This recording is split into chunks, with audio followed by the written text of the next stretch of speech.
विपत्ति विपत्ति नहीं है और संपत्ति संपत्ति नहीं है। विपत्ति क्या है? बोले भगवद विस्मरण ही विपत्ति है। विपत्ति उस क्षण उस काल को कहते हैं जिस क्षण आप भगवान को भूल जाएं। कह हनुमंत विपत्ति प्रभु सोई, जब तब सुमिरन भजन न हो। वही क्षण आप विपत्ति में। संपन्न नारायण स्मृति ही, और भगवान की स्मृति बनी है भगवत स्मृति, तब फिर आपके पास सच्ची संपत्ति है। कुंती की स्तुति करने पर ठाकुर जी कुछ समय रुक गए हैं। युधिष्ठिर जी को शोक था, मेरे कारण महाभारत हो गया।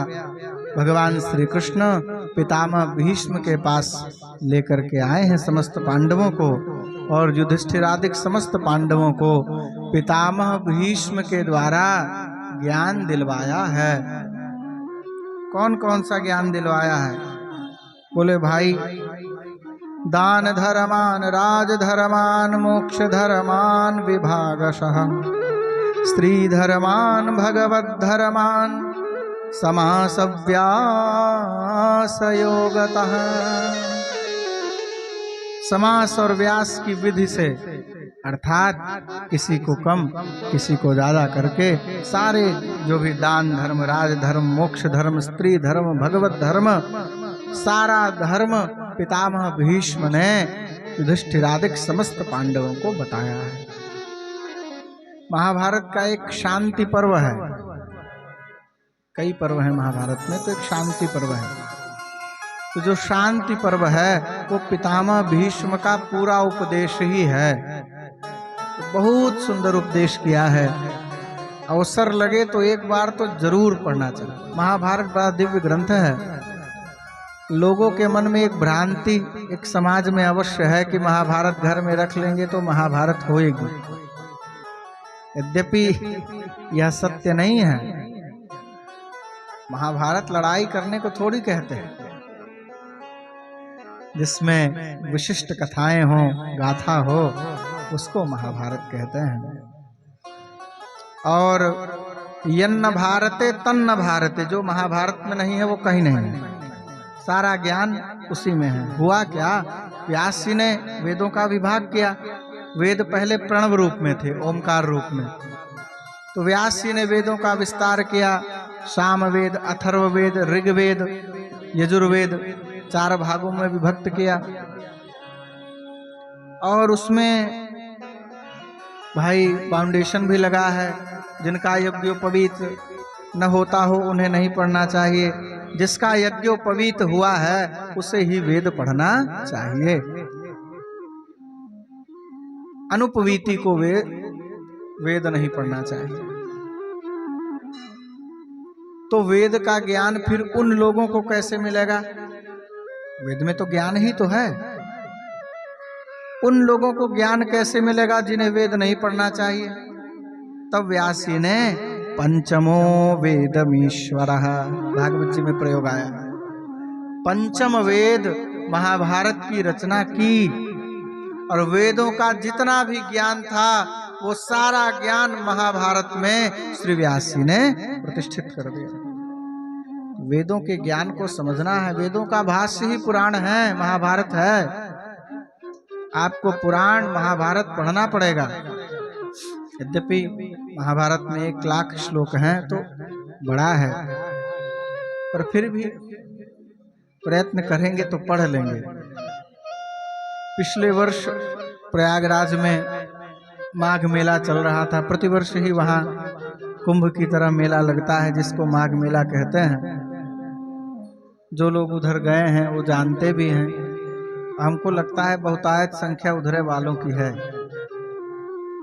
सब उस क्षेत्र के ही लोग हैं, तो जरूर देखें। और इस बार तो कुंभ ही लग रहा है, कहने क्या है। प्रयागराज में त्रिवेणी संगम में माघ मकर गत रवि जब हो जाएंगे 14 तारीख को मकर राशि पर सूर्य। माघ मकर गत रवि जब होई, तीर्थ पति आव सब कोई। देव दनुज किन्नर नर श्रेणी, सादर मज्जहि सकल त्रिवेणी। सब इस समय प्रयागराज में आ जाएंगे। और कुंभ का दिव्य संयोग जिस काल जिस मुहूर्त में अमृत की बूंदें तीर्थराज प्रयाग में गिरी थी, वही मुहूर्त आ रहा है। उस मुहूर्त में गंगा स्नान करने पर अमृत स्नान का फल मिलता है। सौभाग्यशाली हैं वो जन जिन्हें तीर्थराज प्रयाग में कुंभ के पावन अवसर पर त्रिवेणी में डुबकी लगाने का अवसर मिलेगा। आप सब भी प्रयास करिए, एक बार तो जरूर ही जाइए कुंभ में। नहीं कहते हम 1 महीना वहां जाके रहिए, एक दिन भी स्नान कर लिया तो अमृत स्नान का फल प्राप्त हो जाएगा। बोलिए भक्त वत्सल भगवान की जय।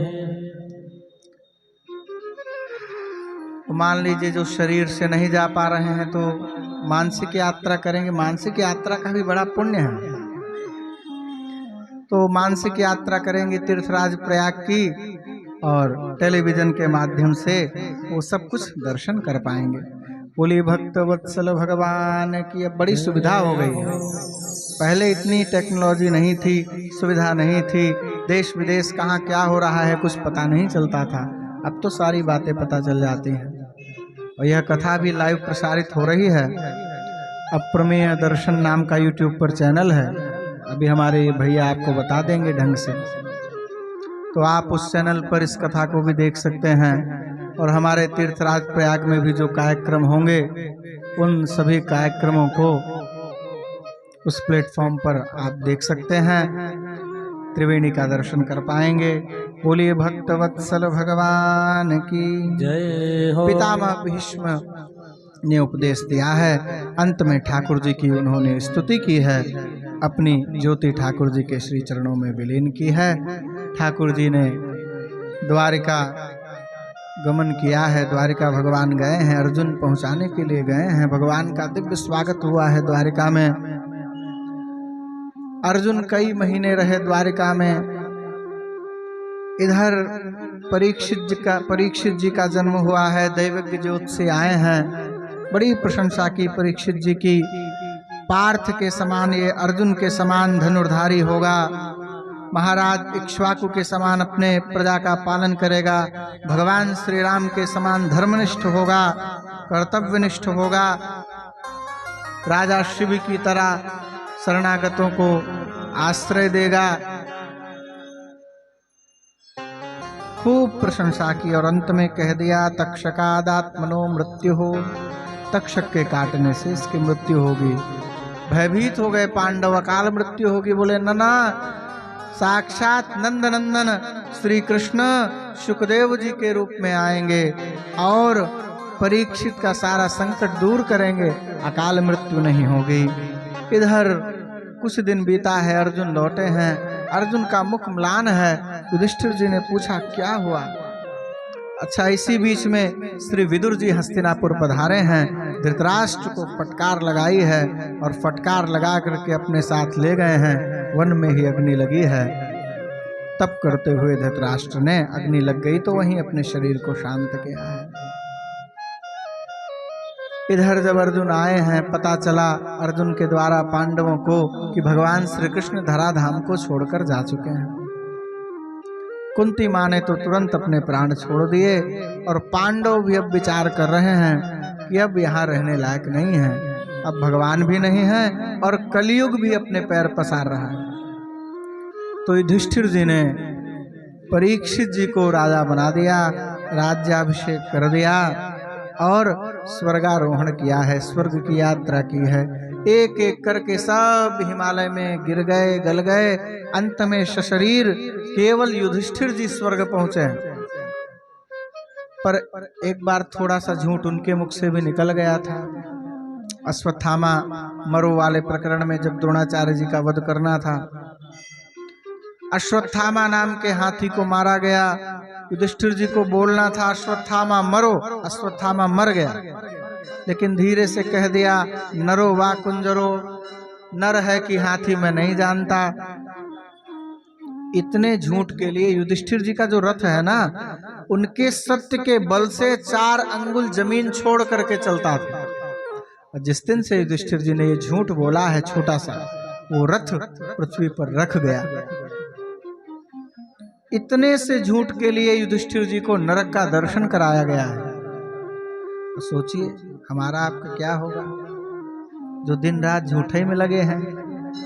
झूठा ही लेना, झूठा ही देना, झूठे चना चबेना, सब भैया झूठ का ही सारा व्यापार है। व्यापार है क्या जो झूठ न बोला जाए, व्यापार तो झूठ का ही होता है। और जब से ये चला ना मोबाइल, इसका नाम आप लोग जानते हैं, संस्कृत में इसको कर्ण पिशाचिनी कहते हैं। क्या कहते हैं? हाँ, कान में पिशाच की तरह जो चिपक जावे वो कर्ण पिशाचिनी है। कलयुग का सहायक है, धर्म का भी होगा कुछ, पर कली का तो ज्यादा ही सहायक है। बोलिए भक्तवत्सल भगवान की जय हो। तो यथा साध्य झूठ नहीं बोलना चाहिए। हमने देखा है छोटी छोटी बात में लोग झूठ बोल देते हैं। चलो गला दबा है, जान जा रही है, बोल दिए, एक बार को क्षमा भी किया जाए। छोटी छोटी बात में झूठ बोलना। अब फोन आया, खड़े हैं यहाँ मंदिर के बाहर, हाँ भैया कहाँ हो? अरे बस ये पोस्ट ऑफिस पहुंच गए। खड़े हैं मंदिर के बाहर, अरे तो तुम पोस्ट ऑफिस से बता दो, क्या समस्या आ जाएगी। लेकिन झूठ तो बोलते हैं। झूठ नहीं बोलना चाहिए। नहीं असत्य सम पातक पुंजा, गिरि सम हो ही की कोटिक गुंजा। असत्य से बड़ा कोई पाप नहीं है, सबसे बड़ा पाप है सत्य बोलना, इसलिए सत्य ही बोलना चाहिए। इधर परीक्षित जी का बड़ा सुंदर राज्य चला है। परीक्षित जी ने दिग्विजय किया है। धर्म और परीक्षित जी का बड़ा सुंदर संवाद है। समयाभाव के कारण एक एक सारी चीजें हम कह भी नहीं सकते हैं, सार सार बताते चल रहे हैं, जिससे कथा कुछ आगे भी बढ़ सके। कल कृष्ण जन्म भी करवाना है। परीक्षित जी ने कलयुग का दमन किया। कलयुग श्री परीक्षित जी के शरण में आ गया और कहने लगा, महाराज आप मुझे अपने राज्य से भगाते हो, मैं कहाँ जाऊं? पूरी पृथ्वी पर तो आपका ही राज्य है, आप चक्रवर्ती सम्राट हैं, कहाँ जाऊं? ऐसा करिए कोई स्थान दे दीजिए, मैं आपकी शरण में हूं। बाबा कहते हैं, नवन नीच कय अति दुखदाई। दुष्ट व्यक्ति आपको प्रणाम भी कर ले, समझ लीजिए कोई समस्या आने वाली है। तो कलयुग ने प्रणाम किया। परीक्षित जी समझ गए कि अब समस्या जरूर आएगी।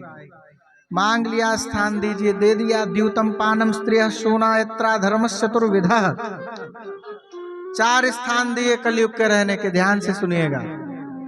जहां द्यूत होता है, जुआ सट्टेबाजी जहां होती है, वहां कलयुग रहेगा। जहां पिया जाता है, क्या पिया जाता है आप लोग जानते हैं, बहुत समझदार है, बंबई में रहते हैं। तो जहां पीने वाला सिस्टम है वहां कलयुग रहता है। अब देख भी सकते हैं आप, जिसके घर में पीने वाले लोग हैं उसके घर की क्या दशा होती है। कलयुग का पूरा तांडव वहां होता है। द्यूतम पानम स्त्रियः, वेश्या संग में कलयुग रहेगा। और हिंसा, जहां हिंसा होती है जीवों की, वहां भी कलयुग रहता है। कलयुग ने कहा, हे महाराज आपने तो सारे घृणित स्थान ही दे दिए, कोई एक अच्छा स्थान तो दीजिए। घर के सभी रूम खराब खराब आप दे दिए। ड्राइंग रूम थोड़ा, ड्राइंग रूम बोलते हैं ना जहां बैठते उठते हैं, ड्राइंग रूम थोड़ा व्यवस्थित होना चाहिए, एकदम चमचमाता हुआ। और कमरा चाहे एकदम बेकार ही हो, पर ड्राइंग रूम चमकना चाहिए।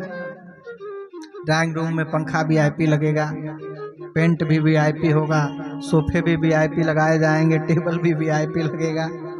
बेडरूम में चाहे कुछ भी न हो, और भाई वो मिलने जुलने का कक्ष है, व्यवस्थित होना चाहिए। तो कलयुग ने कहा एक अच्छा दीजिए। तो राजा थे। ऐसा कौन व्यक्ति है जिसकी प्रशंसा करिए और वो फिर प्रसन्न न होवे? एक महात्मा थे शुकताल में, जहां परीक्षित जी ने सुखदेव जी से कथा सुनी, वो तीर्थ लुप्त हो रहा था। समय काल से तीर्थ भी लुप्त हो जाते हैं, पता नहीं चलता है कौन कहाँ चले गए। जैसे हमारे प्रयाग में ही 12 माधव है, प्रयाग में 12 माधव देश काल से लुप्त हो गए थे, पता ही नहीं लग रहा था कि 12 माधव कहाँ चले गए, एक वेणी माधव भगवान को छोड़ करके। लेकिन जो पिछला कुंभ हुआ था 2019 में, उसमें माननीय श्री योगी जी ने बहुत परिश्रम किया। अब परिश्रम करना है, खोज खोज के निकालना। 12 माधवों को ढूंढ ढूंढ के निकाला और उनको जिनके जो स्थान थे शास्त्रों में, उन स्थानों पर प्रतिष्ठित किया। अब आप प्रयागराज जाएंगे तो 12 माधवों के दर्शन कर पाएंगे। प्रयागराज में नई तो बहुत सी चीजें बनने लगी हैं। अभी एक नया बना है शिवालय पार्क, आप यूट्यूब पे अथवा गूगल सर्च करेंगे तो दिखेगा आपको। बहुत काफी बड़े क्षेत्रफल में बना है, पूरा भारत का नक्शा बनाया गया है मैदान पर। उस भारत के नक्शे में जो ज्योतिर्लिंग जिस स्थान पे हैं, उस स्थान पर वो ज्योतिर्लिंग वहां मंदिर बनाया गया है, बिल्कुल वैसा ही जैसा मंदिर बना है। बहुत सुंदर पार्क है, आप जाएंगे तो देखेंगे। मंदिर भी है, पार्क भी है, शिवालय पार्क उसका नाम दिया है। हम जहाँ रहते हैं वहां से तो 500 मीटर की दूरी पे है, बिल्कुल उधर ही जगह है। जगह उतनी चाहिए ना बनाने के लिए, शहर में तो नहीं बन पाएगा। गंगा के इस पार वो बना है। तो नई तो बहुत सी चीजें बनते हैं भाई, पर पुराना जो प्रयाग प्रसिद्ध है वो किस लिए? त्रिवेणी माधवम सोमम, त्रिवेणी के लिए प्रसिद्ध है। गंगा यमुना सरस्वती का संगम है वहां। और गंगा यमुना का तो आप दर्शन करते हैं, वहीं एक प्राचीन सरस्वती कूप है। ऐसी मान्यता है कि भगवती सरस्वती वहीं प्रकट होती हैं लुप्त होने के बाद। तो वो भी किले के अंदर तक किला बना है यमुना जी के गंगा जी के तट पर। वर्तमान में इस बार सरस्वती कूप कॉरिडोर बना करके उसे भी बाहर कर दिया गया। अब आप जाएंगे तो सरस्वती का भी दर्शन करेंगे। सरस्वती छूट जाती थी ना, तो अब गंगा यमुना के साथ साथ सरस्वती दर्शन करेंगे। सरस्वती का जल से आचमन भी कर पाएंगे। और त्रिवेणी माधवम 12 माधव बताए ही हमने अभी। सोमम, सोमेश्वर महादेव, वहीं जहाँ ये शिवालय पार्क नया बना है, उसी से और 1 किलोमीटर 1.5 किलोमीटर आप आगे जाएंगे, गंगा जी के तट पर शिव महापुराण में भी जिसका वर्णन मिलता है, सोम देवता के द्वारा प्रतिष्ठापित शिवलिंग भगवान श्री सोमेश्वर महादेव के रूप में विराजमान है। आज भी दूर दूर से लोग आते हैं और सोमेश्वर महादेव का दर्शन करते हैं। बता इसलिए रहे हैं कि बहुत से लोग आज भी नहीं जानते हैं, तो कम से कम जाएं तो हमारी जो प्राचीन धरोहर है, प्राचीन विरासत है, कम से कम उसका तो दर्शन करें। आने वाली पीढ़ियों को बता तो सकेंगे कि क्या है। त्रिवेणी माधवम सोमम। अगला भरद्वाजम, भरद्वाज ऋषि के कारण प्रयागराज प्रसिद्ध है। मानस में है ना, भरद्वाज मुनि बस ही प्रयाग, जिनहि राम तिनहि राम पद अति अनुरागा। तो भरद्वाज जी भी विराजमान है। भरद्वाज कॉरिडोर भी बना है इस बार। बहुत अच्छे अच्छे काम इस बार कुंभ में हुए हैं, जिनसे कि प्रयाग का गौरव निरंतर बढ़ा है। इसके लिए हमारी जो वर्तमान सरकार है वो धन्यवाद की भी पात्र है। भाई हम तो उसी को धन्यवाद देंगे जो हमारे सनातन को बढ़ाने का काम करेगा। तो अच्छा काम होगा तो धन्यवाद भी देंगे, कुछ गड़बड़ होगा तो फिर वो भी कहेंगे। तो फिलहाल तो अभी ठीक ही चल रहा है, जब गड़बड़ होगा तो उसकी भी बात की जाएगी। भरद्वाजम च वासुकीम। हमको लगता है कोई मंदिर इस बार छोड़े नहीं है जहां कॉरिडोर न बना दिए हो। बहुत कॉरिडोर बने हैं, हजारों करोड़ रुपए पानी जैसे लगाया गया है। तो नाग वासुकी का मंदिर भी तीर्थराज प्रयाग में प्राप्त होता है। बहुत प्राचीन मंदिर है। और ये सब गूगल सर्च आप करेंगे तो आपको सबका दर्शन भी होगा। तो आप प्रयाग जाएं। त्रिवेणीं माधवं सोमं भरद्वाजं च वासुकीं वंदे अक्षयवटं शेषं प्रयागं तीर्थनायकम्। ये सब तीर्थराज प्रयाग के नायक हैं, प्रतिष्ठित देवता हैं अक्षयवट जी महाराज को। आप इन सब का आप दर्शन बहुत सुगम तरीके से कर सकते हैं और जाइए तो जरूर करिए। बोलिए तीर्थराज प्रयागराज महाराज की जय। कुंभ महापर्व की जय। जय जय श्री राधे श्याम। अगला स्थान परीक्षित जी ने स्वर्ण में दे दिया। रहने लगा कलयुग स्वर्ण में। लेकिन ध्यान रखिएगा, स्वर्ण में भगवान भी रहते हैं। आगे एकादश स्कंद में भगवान की विभूति का वर्णन है।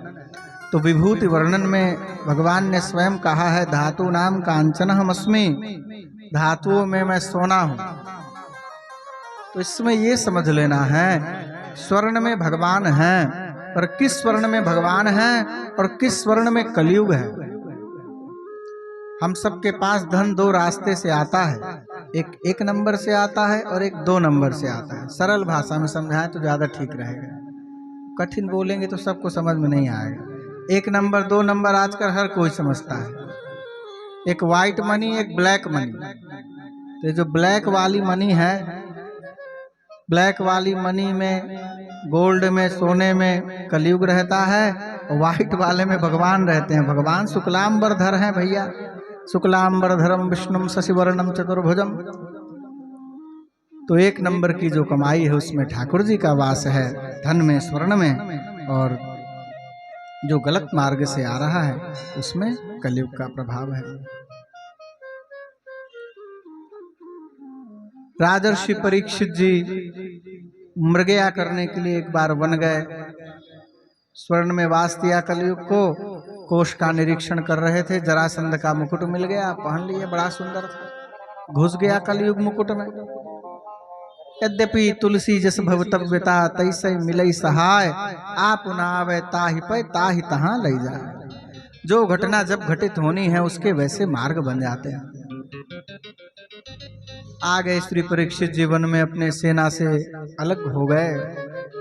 शमीक ऋषि के आश्रम पर पहुंचे। भोजन पानी की याचना की। चूंकि भूख प्यास लगाई थी, नहीं मिला। एक सर्प पड़ा था मरा हुआ, ऋषि के गले में डाल दिया और चले आए। शमीक ऋषि के पुत्र थे श्रृंगी। उनको जब पता चला मेरे पिता के गले में सर्प डाल दिया है तो शाप दे दिया। इति लंघित मर्यादा तक्षकम इति लंघित मर्यादम तक्षकः सप्तमे हनि दंक्षति स्म कुलांगारो प्रेरितो में ततद्रोह। जिस राजा ने मर्यादा का उल्लंघन किया है, मैं शाप देता हूं 7वें दिन आज से उसे तक्षक डसे और उसकी मृत्यु हो जाए। शमीक ऋषि को पता चला तो प्रसन्न नहीं हुए। ऋषि शाप पर प्रसन्न नहीं होता। बेटा तूने गलत किया, शाप नहीं देना था। परीक्षित जी के पास सूचना मिल गई। इधर परीक्षित ग्लानि में थे कि मुझसे बड़ा अपराध हो गया।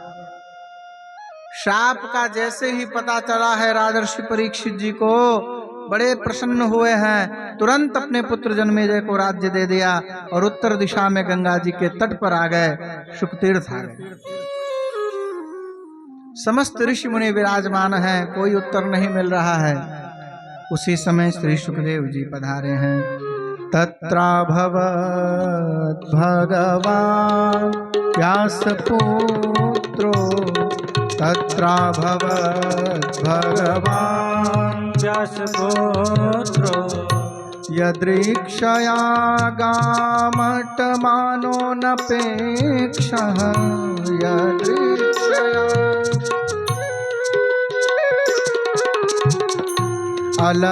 अलक्ष्यलिंगो निज लाभ तुष्टो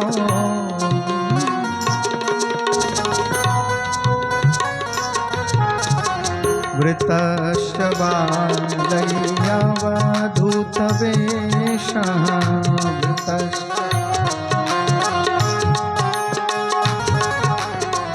वृतश्च बालयवधूतवेषः।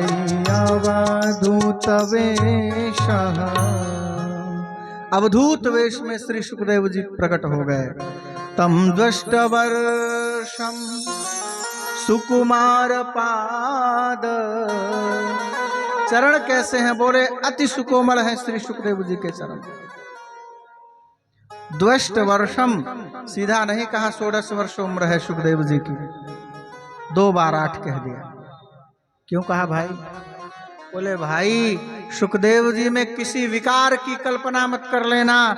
16 वर्षीय पुरुष में तो विकार भी हो सकता है, पर सुखदेव जी में कोई विकार नहीं है, निर्विकार है। आ गए हैं। परीक्षित जी ने प्रश्न किया है, अतः पृच्छामि संसिद्धिं योगिनां परमं गुरुं पुरुषस्येह यत्कार्यं म्रियमाणस्य सर्वथा। हे भगवान, जो पुरुष मरणासन्न है, मरने वाला है, उसे क्या करना चाहिए? दूसरी बात, मनुष्य मात्र को क्या करना चाहिए? यच्छ्रोतव्यम, वो क्या सुने, अथो जप्यम, किसका जप करे, यत कर्तव्यम नृभि प्रभो, उसका कर्तव्य क्या है, स्मर्तव्यम भजनीयम वा, वो किसका स्मरण करे, किसका भजन करे, आप कृपा करके बताइए, जल्दी बताइए। क्यों भाई इतनी जल्दी में क्यों? अरे हमने सुना है एक गाय को दुहने में जितना समय लगता है उतना ही आप एक स्थान पर ठहरते हैं। साधु और जल एक स्थान पर ज्यादा रुक जाएंगे तो उनमें विकृति आ जाएगी। जल को रोक दीजिए तो खराब नहीं होने लगेगा। ये दोनों चलते हुए ठीक रहते हैं। संत सुखी विचरंति मही। तो परीक्षित जी कह रहे हैं आप रुकते नहीं हैं, निरंतर भ्रमणशील महात्मा हैं, आप कृपा करके बताइए। श्री सुखदेव जी उत्तर दे रहे हैं यहां से, वरीयाने शते प्रश्नः कृतो लोकहितं नृप आत्मवित्सम्मतः पुंसां श्रोतव्यादिषु यः परः। हे राजन, आपका ये जो प्रश्न है बड़ा श्रेष्ठ है। क्यों श्रेष्ठ है? तुमने जो प्रश्न किया है अपने लिए नहीं किया है। यही तो पूछे हो, जो मरने वाला है उसे क्या करना चाहिए और मनुष्य मात्र को क्या करना चाहिए। हम सब मरने वाले हैं कि नहीं? बताइए, कौन कौन मरने वाला है? जरा हाथ खड़ा करिए।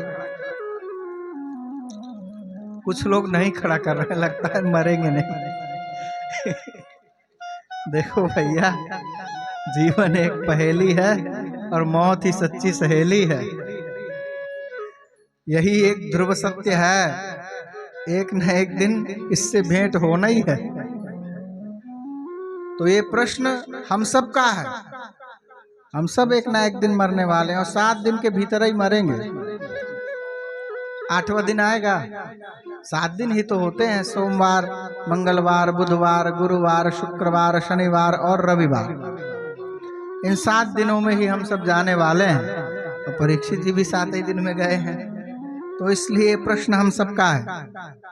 और मनुष्य मात्र को क्या करना चाहिए? हम सब मनुष्य हैं, तो हमें क्या करना चाहिए? इसका उत्तर सुखदेव जी दे रहे हैं। तस्माद् भारत सर्वात्मा भगवान ईश्वरो हरिः श्रोतव्यः कीर्तितव्यश्च स्मर्तव्यस्येक्षता भयम्। क्या कह रहे हैं राजन? सुन लो, जो मरने वाला है अथवा मनुष्य मात्र को क्या करना चाहिए, उसका कर्तव्य है वो भगवान श्री हरि का कीर्तन करे, भगवान श्री हरि का स्मरण करे, उन्हीं की कथा सुने, उन्हीं का चरित्र सुनावे।